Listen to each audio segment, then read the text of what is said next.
Lena had always been a puzzle, one of those elegant, frustrating ones you keep trying to solve even when you know the pieces will never quite fit. At first, it was intoxicating. The chase. The silence after an argument that lingered just long enough to make him panic. The way she would disappear emotionally, only to reappear more radiant than before, as if absence were her form of seduction. She knew he would come running every time, heart in hand, ready to bridge the distance she created. Oliver had been that man, steady, thoughtful, and endlessly forgiving. He believed in working through things, in listening, in giving her space when she needed it. For years, he told himself it was love. Real love.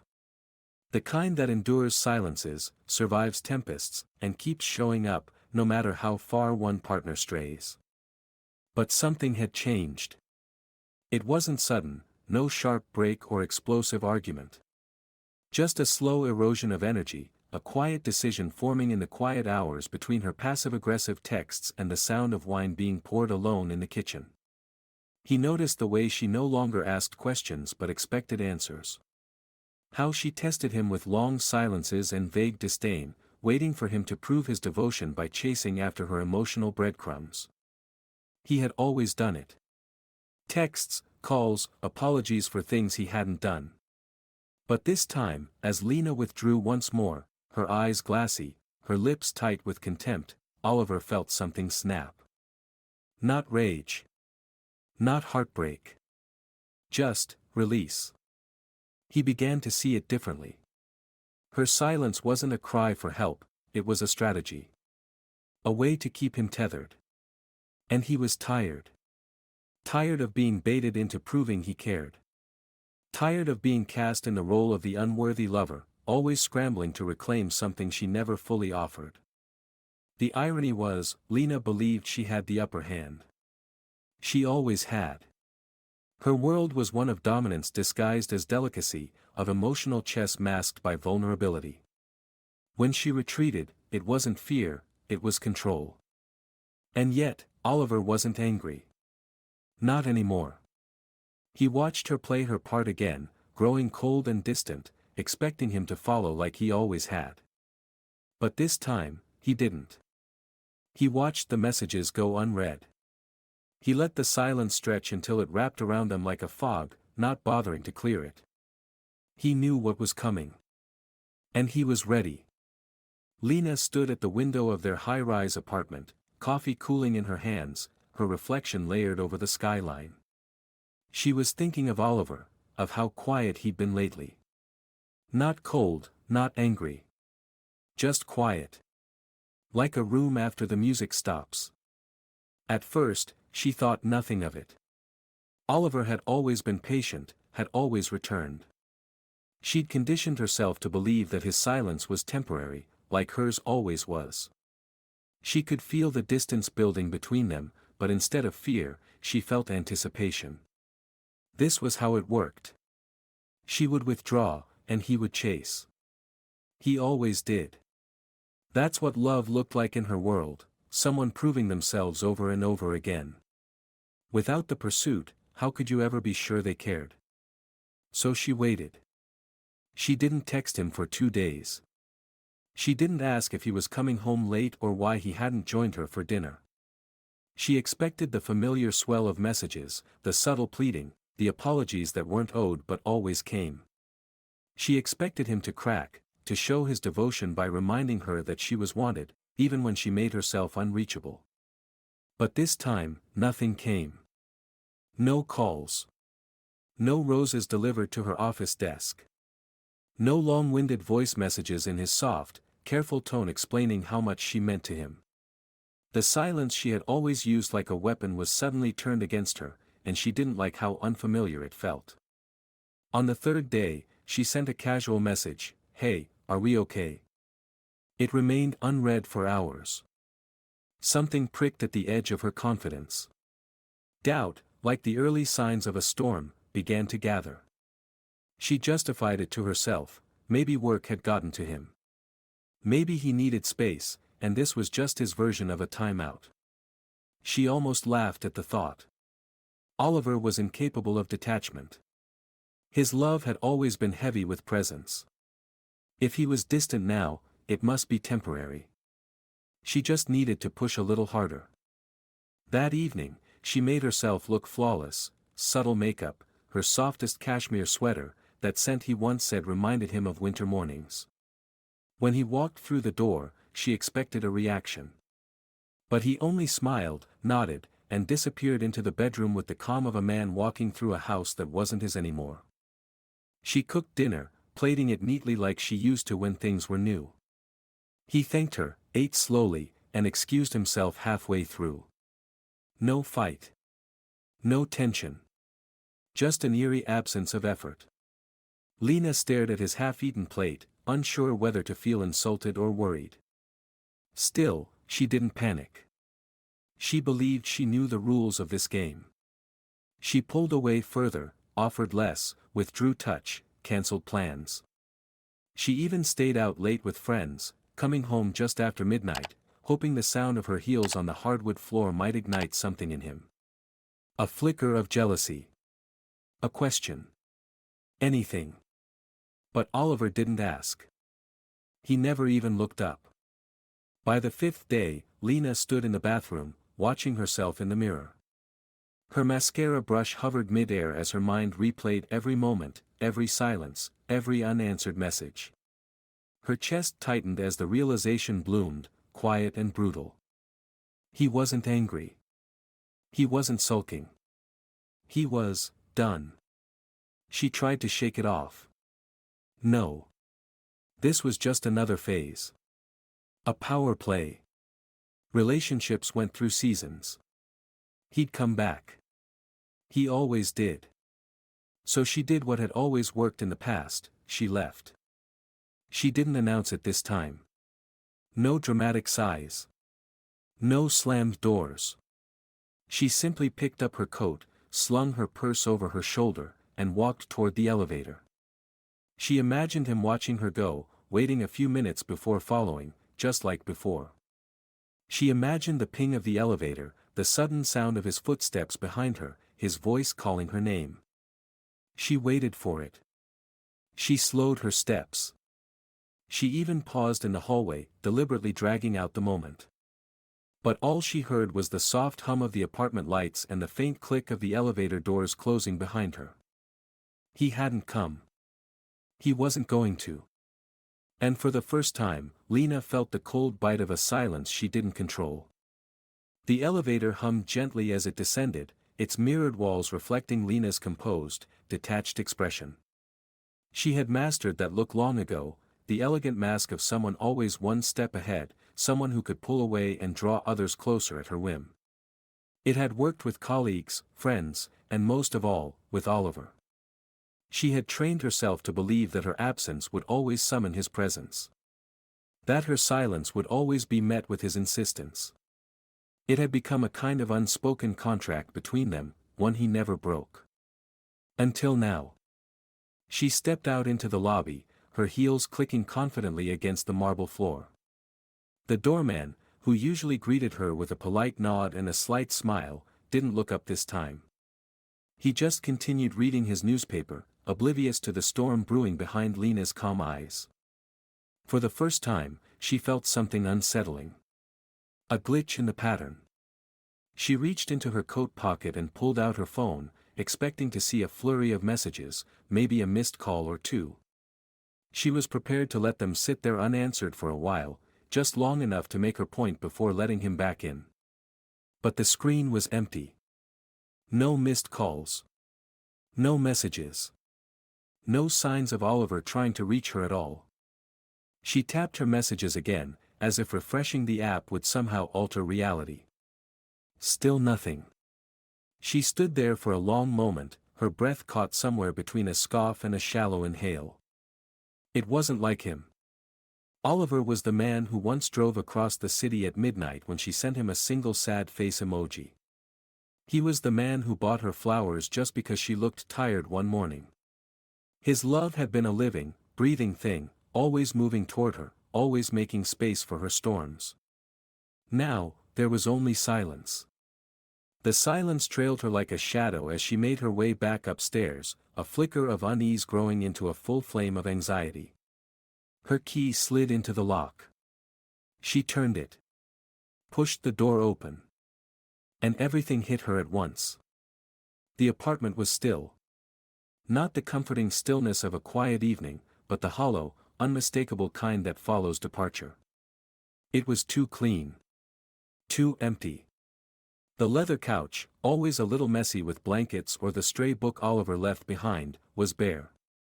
The hallway closet had a noticeable gap, his jackets were gone.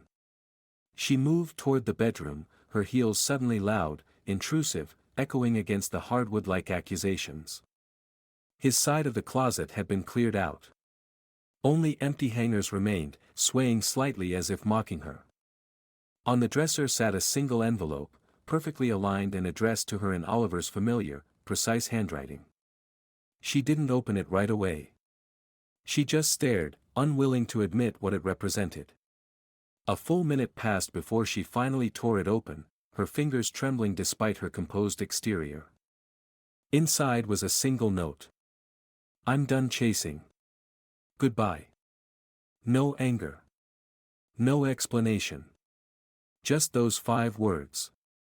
She sank onto the edge of the bed, still clutching the note, as the weight of it settled into her chest like a stone. For the first time in years, she couldn't find the upper hand. There was no angle to work, no emotional string to pull. The game had ended, and she hadn't even realized he'd stopped playing. In that moment, Lena wasn't angry. She wasn't indignant or spiteful. She was stunned. She walked through the apartment in a daze, noticing every small absence that screamed his name. The charging cable on his nightstand was gone. The worn coffee mug he favored was missing from the kitchen. Even the book he'd been reading was gone from the side table. He hadn't just left. He had erased himself. It wasn't until she opened the drawer in the entry table and saw his house keys sitting alone, placed deliberately, that her composure cracked.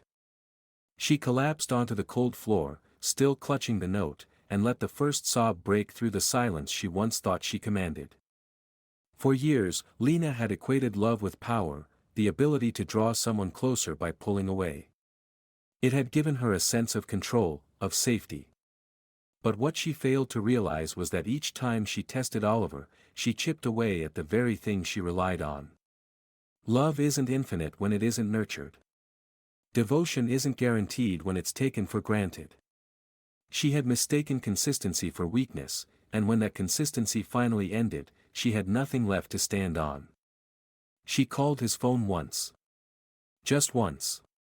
It rang until voicemail. She left no message. She sat on the floor of their now half-empty apartment, the weight of absence pressing down on her, and slowly came to understand what Oliver had known for a while. Sometimes, the greatest act of love is not in fighting for someone, it's in finally walking away. Lena had never realized how loud silence could be until it filled every corner of her apartment.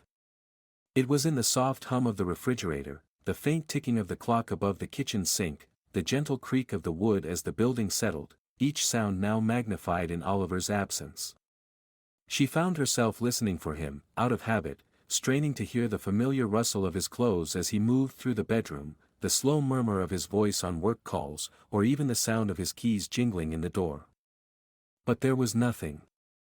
His absence wasn't just physical, it had a weight to it, a gravity that bent the atmosphere around her. She hadn't expected it to feel like this. When she first noticed his retreat, she thought she could reverse it like she always had, with a single text, a well-timed sigh, or one of those long, thoughtful glances that used to pull him back in. But the tools that once worked so effortlessly now failed her. She scrolled through her messages, rereading his last words, "I'm done chasing. Goodbye." She had read them at least 50 times, hoping they would change meaning, soften somehow, offer a loophole. But the more she read them, the more final they felt. They weren't impulsive words written in anger. They carried the tone of someone who had made peace with his decision long before he ever typed them. In the following days, Lena tried everything short of begging, though eventually, even that line began to blur. She called once, maybe twice a day, never leaving voicemails. She sent a few carefully crafted texts, not desperate, just concerned. "Can we talk? I didn't mean for it to go like this," and finally, "Please." He never responded. And the silence that followed each unanswered message struck harder than any argument ever had. She asked mutual friends about him, casually at first. But they either didn't know where he was, or they refused to say. She could hear the hesitation in their voices, the polite distance they suddenly maintained. It didn't take long for her to realize that Oliver had orchestrated a complete and intentional disappearance. He hadn't just left her. He had severed the cords that connected them to anyone who might draw him back in. At first, Lena oscillated between anger and disbelief. How could he just leave without a fight? After everything they'd shared? She had assumed he would at least want closure, maybe one final conversation to lay things to rest. But she had misunderstood the kind of man Oliver was. He didn't need closure. He needed peace. And for him, peace didn't live in circular conversations or old wounds. It lived in escape. As reality set in, regret began to seep into her thoughts like a slow, creeping fog. It showed up in the smallest moments, like when she reached for a mug and instinctively grabbed his favorite one, only to find it gone. Or when she cooked a meal and automatically prepared a second portion. Her routines were haunted by him, shaped by years of unconscious compromise, of love woven into daily life. The realization that he had been that constant, the one who always adjusted, who bent when she resisted, hit her with a sharpness that couldn't be dulled. She thought of the countless times he had shown up for her. The way he listened when she vented about work, even when she never asked about his day. The way he'd touch her back lightly in passing, anchoring her to a presence she never realized she'd begun to expect. The apologies he offered when they fought, even if she was the one who pulled away first. Oliver's love had never been loud. It was quiet, steady, and resilient. And she had mistaken that for weakness. Now, the apartment felt like a museum of a life she'd failed to honor. The photos on the walls seemed too posed, too perfect. The smell of his cologne still faint in the bedroom made her ache in ways she hadn't thought possible. Every object was a reminder of someone who had loved her with everything, and whom she had pushed too far, too many times. Late one night, unable to sleep, she opened her journal and began writing. It wasn't a letter, not really. Just fragments of thoughts, confessions too heavy to say out loud. "You were never the problem. I was. I thought love was something to test, to measure, to control. But you taught me, too late, that love is actually about surrender. And I never gave you that. I'm sorry." She closed the journal, knowing she'd never send those words. Not because she didn't mean them, but because he no longer needed them. They were hers to carry now. Lena had always imagined that regret would come wrapped in shame or guilt. But this was different. It was clean and brutal and honest. Regret wasn't loud or weepy. It was quiet. It was lying in bed at 3 a.m., staring at the ceiling and wishing you'd done everything differently. It was silence that no apology could fill. And in that silence, Lena finally understood what she had lost. Not just Oliver. But the version of herself who still had time to keep him. Days became weeks. Time, once structured by Oliver's habits, his early morning coffee, the rustle of the newspaper, the familiar creak of the floorboards as he crossed the hallway, blurred into a formless fog. Lena found herself existing in a kind of suspended reality, where everything was both too quiet and too loud. The smallest noises now startled her, a neighbor slamming a door, a ringtone from another room. Her world, once dictated by control and balance, had unraveled, and in the silence that replaced it, she discovered the true weight of his absence. She still checked her phone constantly, though she told herself she didn't expect anything. Every vibration made her heart jump, an instinct she couldn't turn off, no matter how much she tried. But Oliver never called. Never replied. His number remained in her contacts, unchanged, untouched, as if removing it would make the loss too real, too final. She sent a few messages in the early days, short ones at first, then longer, more emotional ones. At one point, she even recorded a voice note, her voice cracking in places she hadn't anticipated. But there was never a reply.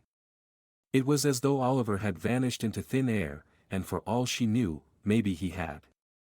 Maybe he had slipped into a quieter life, in a smaller town or a quiet coastal village, where no one knew her name or the ways she'd once pulled a man like him apart, piece by piece. Lena couldn't even blame him. That was perhaps the most difficult part, the knowledge that she had no one else to fault.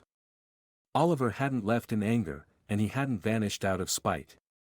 He had simply reached the end of something she hadn't realized was finite. She had always assumed his love would be renewable, a resource she could draw from indefinitely. But she now understood that even the most patient souls have limits. And once crossed, they don't raise their voices, they walk away. Occasionally, she would hear about him through mutual acquaintances. Not much, just vague mentions, he's doing well. He looks good. He seems lighter. That last word haunted her the most. Lighter. As if her presence had weighed on him all along, and only now had he truly begun to breathe. Lena didn't try to reach out again. Not after the last message was met with silence. Somewhere deep inside, she knew this was her penance, not a dramatic punishment or explosive fallout, but the quiet ache of knowing she'd let go of something pure and never got it back. Regret had stopped being sharp. It had dulled into something else, something that simply settled into her, like dust on the shelves he used to clean without being asked. Meanwhile, Oliver's life began to unfold in gentle, unremarkable ways. He wasn't chasing happiness. He was simply living. He woke early, not to rush or fix anyone else's storm, but to sip his coffee by the window and let the light spill across his lap like a gift. He no longer looked at his phone, waiting for her moods to dictate his day. He no longer questioned his worth in the mirror, no longer walked on emotional eggshells hoping to avoid conflict. He was finally still. He didn't hate Lena. That would have required too much energy, too much emotional investment. No, what he felt now was detachment, a kind of peace that only comes when you've exhausted every avenue, every hope, every inch of your heart trying to make it work. He had nothing left for her. And that, in itself, was freedom. Back in the apartment, Lena stood alone at the window where Oliver once stood each morning. The skyline hadn't changed, but everything else had. The city still pulsed outside, alive with people moving on, moving forward. And for the first time, she couldn't. Because some losses don't demand tears. Some are simply lived with. Every single day.